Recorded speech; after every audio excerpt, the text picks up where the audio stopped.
veces este tipo de pláticas son un poco complicadas cuando uno tiene colegas y tiene estudiantes, porque no sabe uno bien cómo dirigir la plática, pero bueno. Las preguntas les voy a pedir que me las hagan al final, y vamos a empezar con la gente del Instituto Nacional de Salud Pública y del colegio, y después con ustedes. El programa de Agua de las Américas es un programa de una red interamericana de academias de ciencia, que ahorita les voy a describir, pero entonces les voy a platicar un poquito, muy brevemente, qué es el YANAS, en qué consiste este programa del Agua de las Américas, y finalmente algunas iniciativas que se están desarrollando aquí en México. A diferencia de muchas de las pláticas que ustedes seguramente han escuchado de otros colegas aquí del instituto, donde les han presentado investigaciones que ya llevan algún grado de avance, en este caso les voy a platicar algunas cosas que apenas están empezando a hacer. Entonces va a ser diferente en ese sentido, no es un trabajo ya terminado, sino es una investigación o unos trabajos que están empezando. Y quizás al final podemos hablar de algunas oportunidades que pudieran tener ustedes. En mayo del 2004, en Santiago de Chile, se firmó un acuerdo para constituir a la Red Interamericana de Academias de Ciencia. Actualmente hay 17 academias de ciencia de las Américas, incluyendo la Academia de Ciencias de Canadá, Estados Unidos y de México. Parte de la misión de esta red es mejorar la vida de los ciudadanos de las Américas a través del uso de la ciencia. Y con este programa se empezaron dos proyectos, o dos programas, que es uno del agua y de educación. Y yo les voy a platicar un poco sobre el programa del agua. Recientemente, es decir, en marzo de este año, hubo una reunión en Colombia, donde los representantes del programa del agua de casi todas las academias se juntaron para ver qué es lo que íbamos a querer hacer, y es de lo que les voy a platicar. Pero bueno, para poner esto dentro de un marco más global, les quiero recordar que uno de los objetivos del milenio de Naciones Unidas, que es tratar de darle agua a más de la mitad de la población que no tiene acceso a agua limpia y saneamiento. Lograr este objetivo para el año de 2015 no va a ser posible, se tendrían debido a los costos económicos, pero es un objetivo al que uno pudiera aspirar a alcanzar, y es dentro del marco del cual se está desarrollando este programa. Yo espero que todos ustedes se bañen todos los días y seguramente toman agua, o Coca-Cola o lo que sea. Entonces, ¿tienen alguna idea ustedes de la importancia del agua? Pero vamos a ver un par de ejemplos rápidamente de África, que es para donde tenemos datos, de cómo el crecimiento económico depende fuertemente del acceso o no a la lluvia. Y aquí entonces tenemos que en épocas donde hay mucha lluvia, el crecimiento económico es alto para el país, y cuando tenemos periodos de sequía, se viene abajo. Este es para Zimbabue y este es para Etiopía, y vemos un comportamiento similar. En épocas donde tenemos mucha agua, tenemos un crecimiento importante, y cuando tenemos poca agua, se cae. Esto habla en parte ante la deficiencia que tienen, por ejemplo, de infraestructura aquí, como presas para almacenar agua, para poder aguantar estos periodos de estiaje. Pero entonces vemos que en estos países en vías de desarrollo están altamente, su desarrollo económico está altamente ligado a la presencia o falta de agua. Y aquí también tenemos para África un ejemplo. Estos son los objetivos del milenio, por sus siglas en inglés, que son Millennium Development Goals. Tenemos en África rural lo que ya se tiene, y la falta que va a haber predecida para el año 2015. Es decir, como les decía, va a ser difícil cumplir con estos objetivos. Y aquí en México también tenemos muchos casos similares, si nos vamos a los lugares no urbanas, donde tenemos comunidades que tienen que caminar hasta varias horas para traer agua, ¿no? Entonces este es un ejemplo que puede ser usado para el sureste de Asia, América Latina, en fin. Bueno, entonces para el proyecto de Agua de las Américas estamos partiendo desde un documento que fue publicado por la Academia de Ciencias del Mundo en Desarrollo, TUAS, y ahí ellos hablan de 12 puntos. Entre ellos están los de crear y reforzar los centros de excelencia que se encuentran en el sur. Es decir, y aquí cuando hablamos del sur me estoy refiriendo a los centros de investigación que se encuentran en los países en vías de desarrollo. Existen actualmente en América Latina 3 centros de la UNESCO, uno para hidrología urbana que se encuentra en Bogotá, uno para zonas áridas y semiáridas que está en Chile, y uno para estudio del agua en el trópico húmedo que está en Panamá. Y la idea, una de las ideas es empezar a crear redes entre estos centros, no nada más obviamente con los de la UNESCO, sino con otras universidades en los países, particularmente ahora sí en América Latina y en el Caribe, para ir compartiendo información, para ir, si tenemos expertos en un área, colaborar de forma conjunta.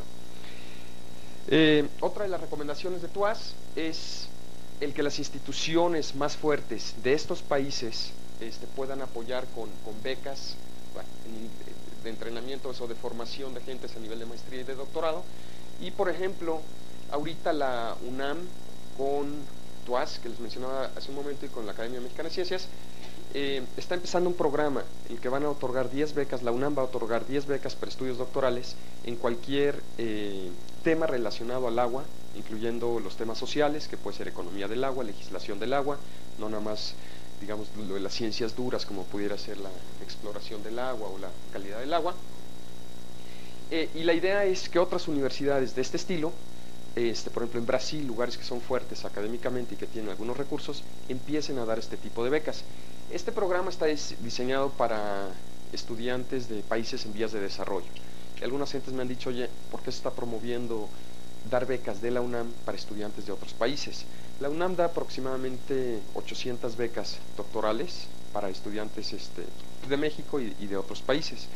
Pero tiene muchas ventajas cuando traemos a estudiantes de otros lugares. Vienen con otras ideas, con otra formación. Típicamente la gente que sale de su país es gente muy escogida, es gente muy buena. Entonces el tener ese tipo de gente interactuando con nuestros estudiantes, con nuestros investigadores, ciertamente nos enriquece como posgrado. Aparte que se van creando vínculos y vamos viendo, podemos hacer un intercambio de experiencias de cómo están resolviendo ellos los problemas en sus países, que son típicamente muy similares a los nuestros. Otra de las ideas es promover la cooperación científica y tecnológica en el sur. Algo que típicamente pasa, cuando me pasó a mí, es al haber estudiado en Estados Unidos y yo haber regresado a México, aquí a la UNAM, muchos de mis estudios, cuando me decían, oye, quiero estudiar fuera, yo siempre veía hacia Estados Unidos y Canadá, que eran las universidades que yo conocía. Pero en realidad hay buenas instituciones en España y en América del Sur, donde no tenemos necesariamente los mismos problemas de cultura, el idioma es más fácil, salvo el portugués, por ejemplo, entonces este tipo de idea es empezar a conocernos mejor y trabajar de una forma conjunta, en particular en América Latina. Otra de las ideas que se presentan en este reporte de TUAS es la de publicar y compartir experiencias exitosas. Está mal escrito ahí. Tanto buenas como malas. Aquí les quiero comentar que el gobierno municipal de Bogotá firmó una concesión con una empresa francesa para la concesión de tratamiento de aguas residuales. El contrato para el municipio de Bogotá le estaba costando como $6 millones al año. El gobierno de Colombia decidió rescindirse, es decir, romper el contrato a pesar de pagar las multas que eso conllevaba, y actualmente el municipio de Bogotá está operando una planta de tratamiento y están en vías de construir una segunda, y les cuesta menos de $500 millones al año. Entonces ellos lo que están diciendo ahí era, ellos decían que era robo a mano armada, pero en realidad les estaba costando muchísimo dinero que les operaran unos extranjeros estas plantas. Y este es el tipo de experiencias que pensamos que puede ser buena, aunque fue negativa para Colombia, que otros lugares deberían de conocer. Realmente a veces nos conviene tener una empresa extranjera operándonos estos servicios, y la respuesta ahí es obvia. Otro tipo de ejemplos, y aquí la idea es poner esto en una página web.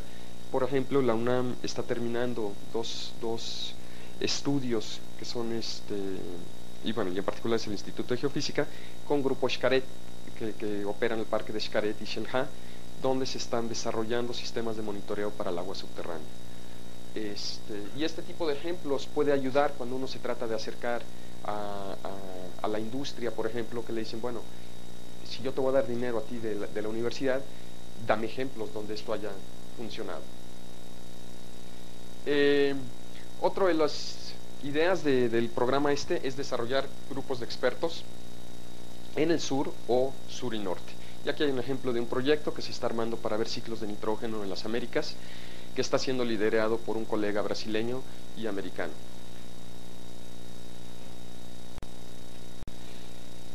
Otra cosa interesante es que muchos países, por ejemplo en Centroamérica, aquellos países en Centroamérica como Nicaragua y El Salvador que han vivido muchos años de guerra civil, no cuentan con academias de ciencia. Sin embargo, tienen problemas importantes del agua. Por ejemplo, en América Central, menos del 95% de las aguas municipales son tratadas. Es decir, el agua se usa en las casas y se descargan tal cual a los ríos, etcétera. Lo cual genera una serie de enfermedades tipo el cólera y todo eso.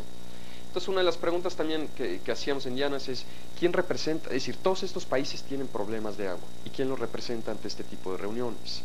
Entonces, se está tratando de hacer un esfuerzo a nivel del hemisferio para poder hacer esta transferencia de tecnología y poder trabajar de manera conjunta en resolver estos problemas. Una de las ideas que se tiene actualmente es ir generando un catálogo de las instituciones de educación superior y de investigación en América Latina, donde se hablen de los proyectos que se tienen, las oportunidades para los estudiantes para ir a estudiar o realizar estancias ahí dentro de América Latina, y esto estaría en la página de Llanas. Asimismo, se está trabajando sobre un documento, un libro, que será un reporte acerca del estado del agua en las Américas. Es impresionante realmente la poca información que se tiene sobre la cantidad, calidad del agua en América Latina. Salvo algunos capítulos por ahí, hay muy poca información. Entonces, una de las tareas a la que nos estamos dando es ir identificando gente que pueda contribuir en este esfuerzo. Dos de los aspectos que se mencionaron en la reunión de Colombia, que sería muy interesante tener, es la descripción de las leyes. Muchos países apenas están empezando por primera vez a legislar la materia del agua, como Colombia, por ejemplo. Y hay temas muy importantes como son las aguas transfronterizas. Bolivia, por ejemplo, tiene 17 acuíferos que comparte con Chile, acuíferos transfronterizos, y no hay relaciones diplomáticas entre los dos países. Entonces, hay una serie de temas muy interesantes.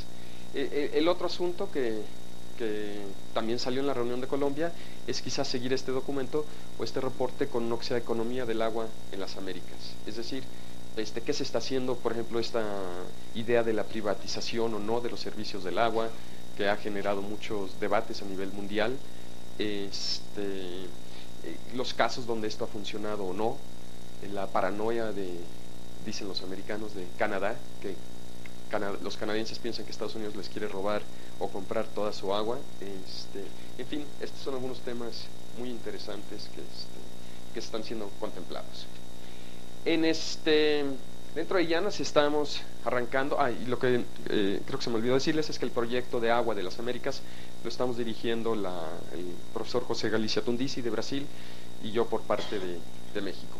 Entonces estamos empezando con dos proyectos que simplemente reflejan nuestros intereses, tanto de José como el mío, que es eutroficación por parte de Brasil, que tiene mucha experiencia en todo lo que es la limnología, y aguas subterráneas, que es el tema que a mí me interesa en particular. Dentro del tema de agua subterránea, por ejemplo, un tema que es muy importante a nivel mundial y también para las Américas es lo de la intrusión salina, esta agua de mar que entra en los acuíferos costeros.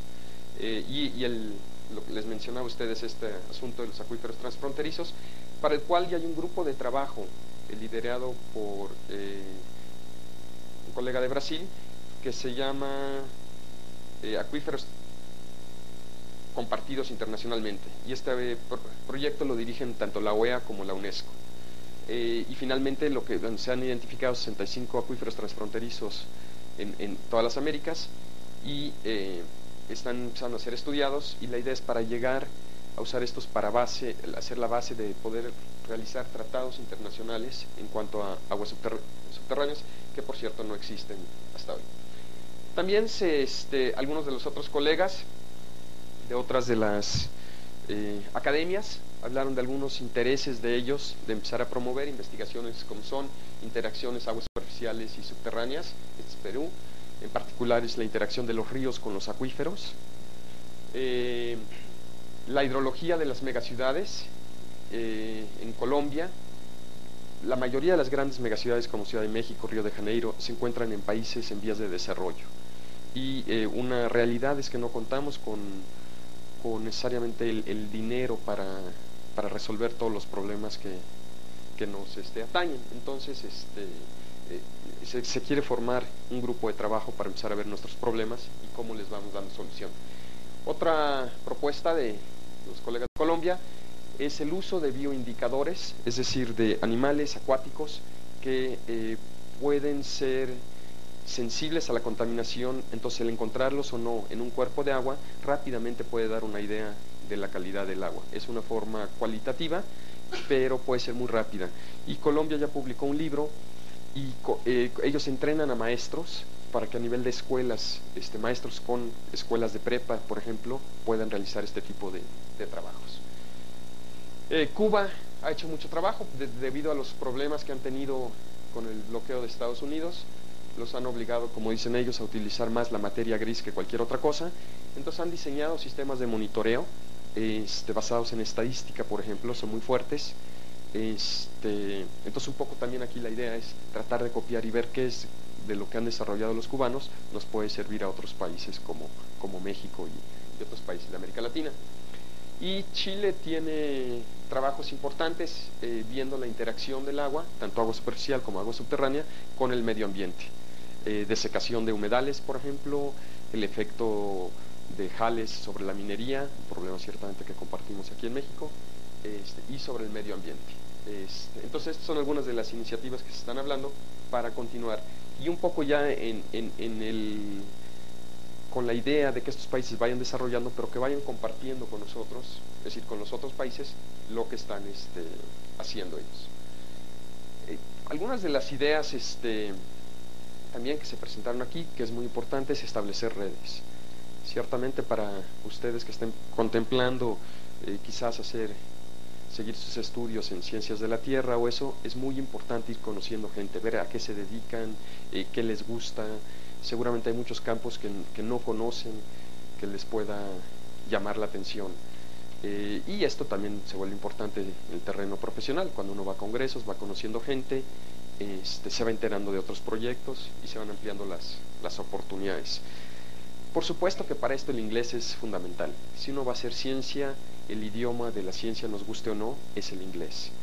Y paradójicamente esto está generando un problema simpático e interesante. Para los investigadores o la gente que se dedica a hacer ciencia, tenemos que publicar en inglés si es que nos interesa que nuestro trabajo sea conocido. Pero a la par que el trabajo sea conocido a nivel científico o donde nos estamos moviendo, la gente, digamos, que trabaja, los profesionistas, mucha gente que sale con una carrera, que se dedica a trabajar en estas cuestiones del agua, no necesariamente domina el inglés. Entonces, si lo estamos publicando en inglés, que es lo que nos piden nosotros como investigadores para que tenga impacto, para que trascienda nuestro trabajo, a la par estamos dejando fuera en esencia a nuestra sociedad. Dice un colega del CRIM, el Centro Multidisciplinario Integral de la UNAM en Morelos, que la UNAM está como 50 años por delante del país. Es decir, el tipo de trabajo que se hace aquí está como 50 años del promedio de lo que se está haciendo en el resto del país. Y parte este es el problema, por el idioma. Entonces, si bien es muy importante publicar en inglés, hay que tomar esto en cuenta, que si no lo sacamos en nuestro idioma, no vamos a hacerlo. Otra de las cosas que se propuso en la reunión de Colombia entonces fue invitar a universidades, por ejemplo, de Brasil y de Argentina, que tienen programas fuertes en temas del agua, a que den becas, como las 10 becas que la UNAM dio. Otras ideas que se ha hablado, simplemente para mejorar estas redes y ser un poco más conocidos es que para los jurados de exámenes de maestría y doctorado se inviten a colegas extranjeros, que ciertamente a veces implica conseguir el dinero para que vengan, y esto es para darnos a conocer el tipo de trabajo que estamos haciendo. Y aquí estamos teniendo éxito en colocar estudiantes de aguas subterráneas con empresas canadienses particularmente, para que hagan prácticas profesionales.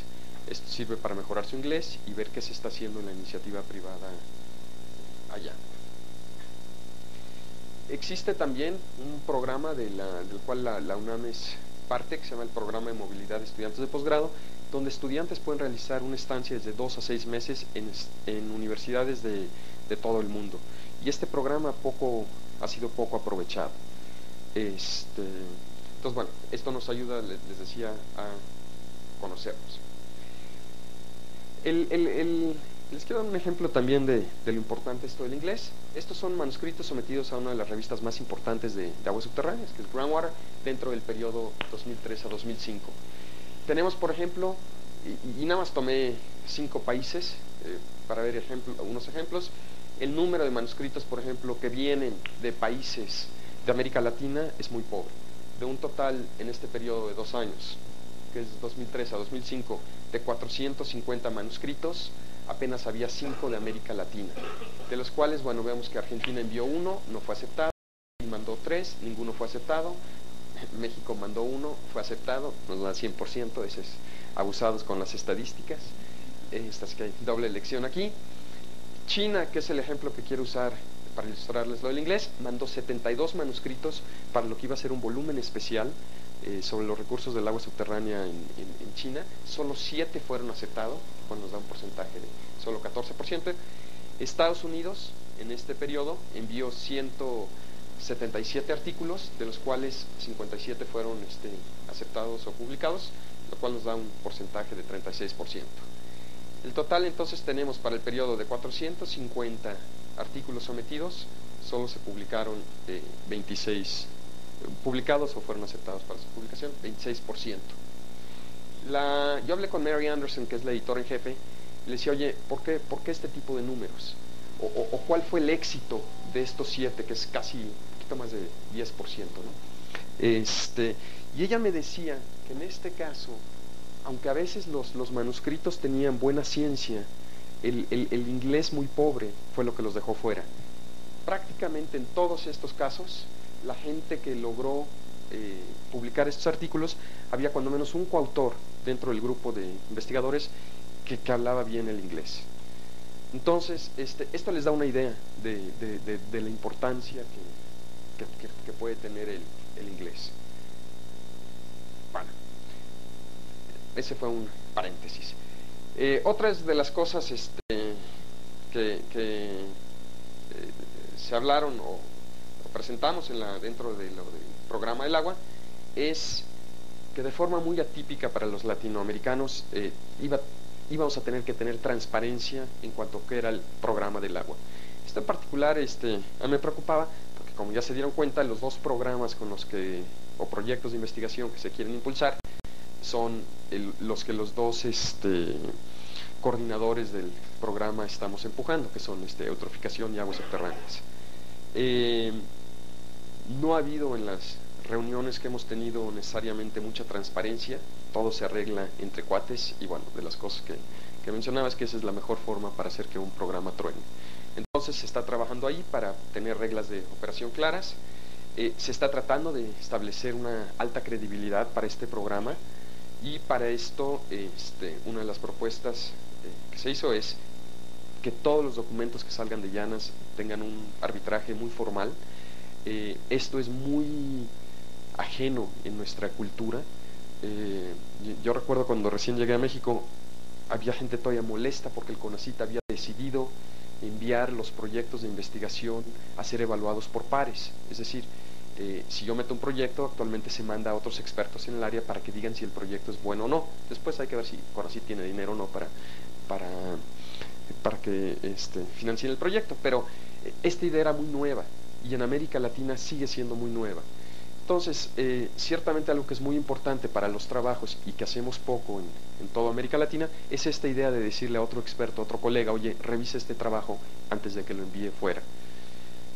Yanas tiene mucho interés en trabajar con los ministros de Ciencia y Tecnología, CONACYT sería nuestro caso, para aplicar la ciencia para resolver problemas a niveles nacionales o regionales. Pero si no establecemos este tipo de mecanismos va a ser muy difícil lograr eso. Se está buscando también tener una mejor comunicación entre los puntos focales, es decir, los representantes de cada una de las academias, para lograr este tipo de trabajos. Y algo también que ha sido simpático e interesante, ha sido, si bien y voy a hablar al final un poco de lo que es la red del agua de la Academia Mexicana de Ciencias.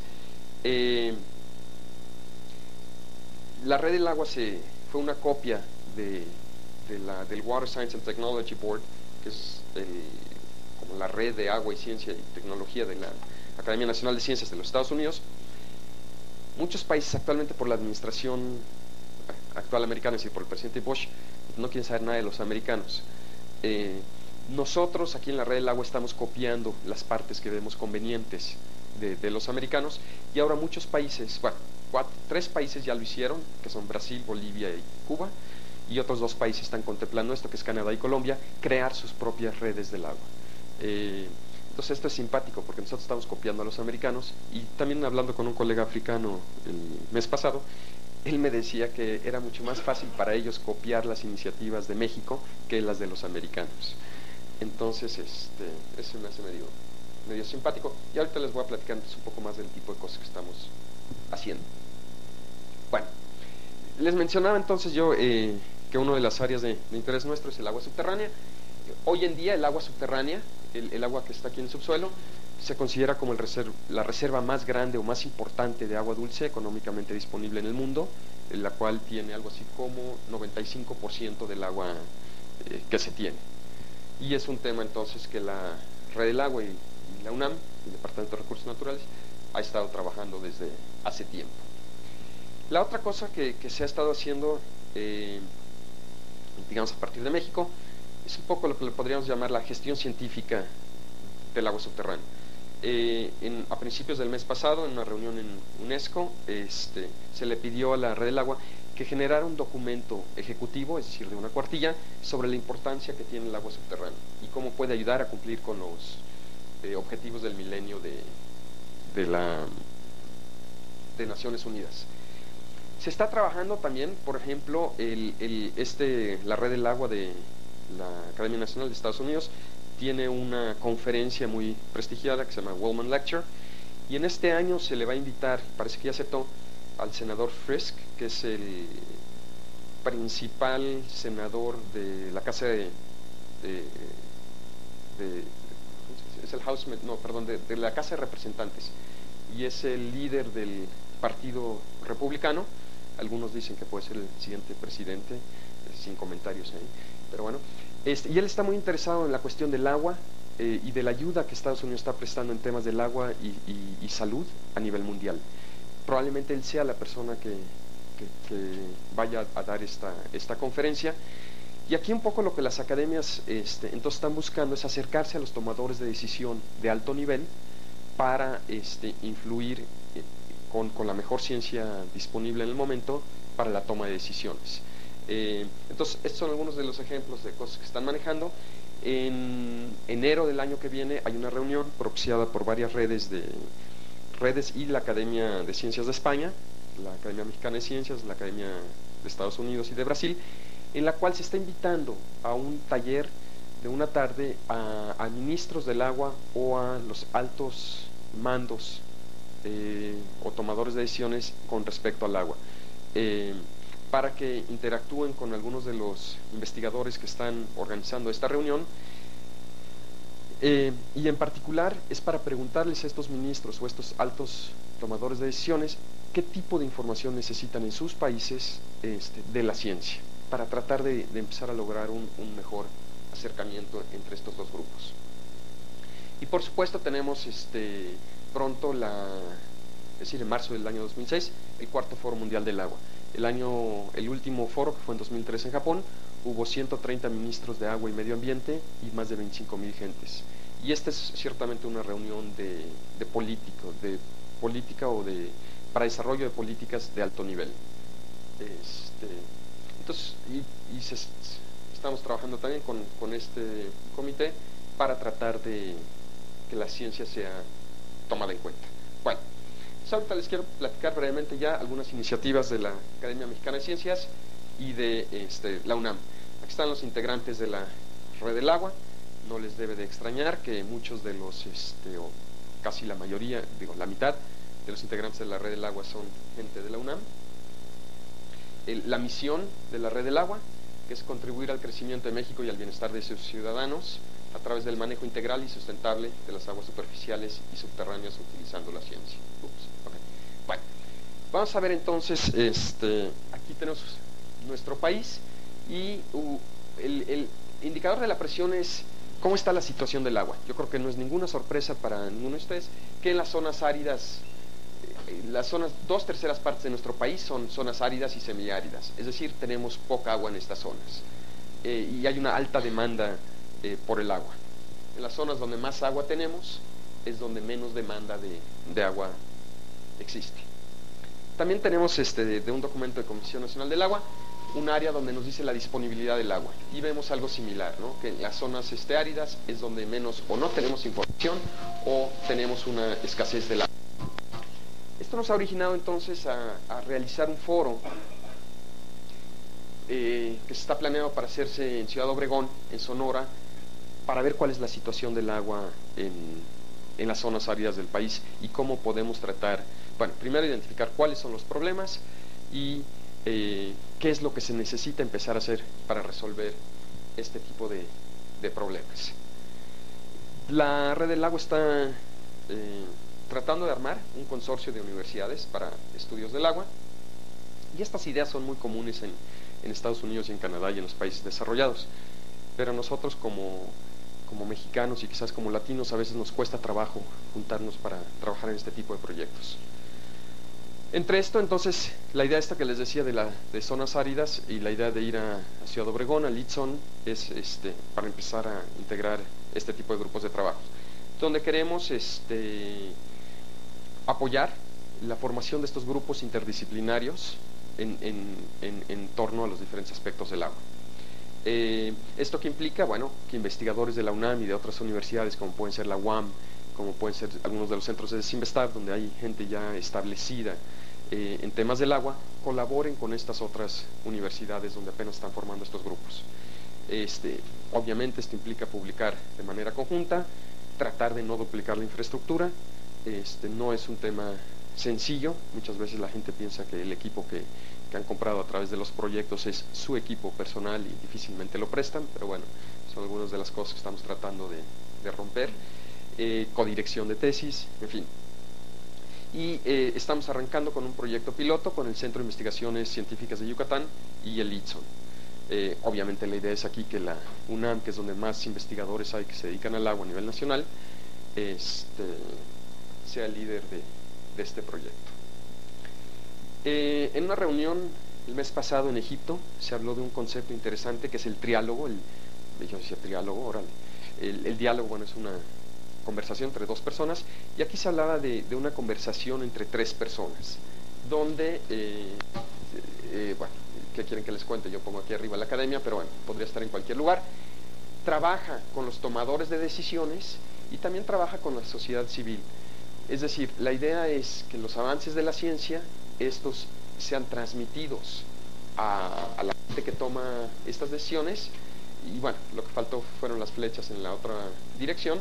También que la sociedad civil sepa el trabajo que se está haciendo. Aquí podríamos hablar en términos del agua, algo muy importante son los programas de ahorro de agua, por ejemplo, o que la gente empiece a entender la situación actual del agua y qué podemos hacer a nivel personal, a nivel de escuela o a nivel regional para conservar esto. Y entonces esta idea del triálogo es lograr esta comunicación entre los 3 sectores para el mejor uso. Y se presentó un caso muy interesante de forma digamos, académica o qué elementos tendría que llevar esto. Y esto tenía que ver lo que les decía hace un momento de tratar de que la ciencia sirva para algo, y tiene que ver con los asuntos como que les decía hace un momento acerca de en qué idioma publica uno, cómo trata de acercarle uno los resultados de las investigaciones, cuando son apropiadas, a los tomadores de decisiones, que pueden ir desde los legisladores, ministros, hasta abajo, ¿no? Ciertamente existe una gran necesidad entre la gente que opera, por ejemplo, las plantas de tratamiento y a esos niveles, por tener buena información. Entonces, esto que les decía, la gestión científica, esto es de lo que se está tratando. La Red del Agua también está empezando un centro para el manejo integral del agua con un apoyo importante de Coca-Cola, Fundación Coca-Cola, donde se está buscando, y aquí veríamos una parte de ese triálogo que se hablaba, que las instituciones educativas, tanto con las del gobierno, empiecen a trabajar también con la sociedad y con la industria para lograr una mejor colaboración. Si bien en los países en desarrollo muchas de las universidades funcionan como centros de investigación para la industria, aquí hay poco de eso. Entonces, esto es otra cosa de lo que se está buscando. Y esto que implica, por ejemplo, es el no tener que importar tecnología, sino desarrollar nuestra propia. Algunas de las cuestiones que estamos tratando de ver es, por ejemplo, y por eso me da mucho gusto ver a los colegas del Instituto de Salud, estamos tratando de ver cómo el agua juega con el papel salud para mejorar, o bueno, para tratar de, es decir, si podemos darle agua limpia a nosotros, a la gente, podemos bajar mucho tipo de enfermedades. Y bueno, estas son algunas de las ideas que se están tratando de trabajar dentro del centro, que son en particular tomar en cuenta los aspectos sociales del agua, no solamente los técnicos. Y ahorita les digo, aquí están. Los tres ejes entonces de este centro de manejo rectores, del manejo integral del agua, son el desarrollo de capacidades. Esto implica, por ejemplo, ciertamente desarrollo de capacidades humanas, desarrollo de infraestructura, desarrollo de redes, todo lo que les he venido platicando. Ya les mencioné en más detalle esta idea del consorcio de universidades. Generar un foro de discusión y análisis, y ahí les hablaba a ustedes del caso de ver la problemática del agua en la zona norte del país. En varias partes del país también tenemos problemas de arsénico, entonces estamos pensando en hacer un foro para analizar esto, ver qué se ha hecho en otros países y qué podemos hacer en nuestro país. El tercer foro que se está contemplando también es hacer talleres para enseñarles a nuestros colegas investigadores, en particular de las universidades en provincia, ayudarlos a publicar, ayudarles a mejorar ese porcentaje de qué elementos van en un artículo científico, el arbitraje que se debe de hacer por colegas, el mejorar el inglés, en fin. Y finalmente un programa de divulgación dirigido hacia una nueva cultura del agua, tratando de identificar los problemas a nivel local y qué se puede hacer para mejorar las situaciones. Ciertamente los problemas que tenemos en el DF son muy distintos a los que hay, por ejemplo, en Yucatán o el norte del país. Si tienen alguna duda, los invito a que me manden un correo, aunque ahorita también trataré de contestarles las preguntas. Finalmente ha habido interés de gentes en participar en lo que va a ser el cuarto Foro Mundial del Agua. La UNAM está siendo representado, al igual que la academia, en este comité, y próximamente aquí en el instituto vamos a tener una reunión para que los colegas que están interesados en participar en esto sepan un poco cómo se está armando esto y cuáles son algunas de las probabilidades o posibilidades de participar en esto. Bueno, si buscan Cuarto Foro Mundial del Agua en la página web, porque va a haber toda una serie de actividades, no nada más las reuniones con los políticos, va a haber programas sociales y culturales relacionados al agua. Y bueno, con esto termino la plática.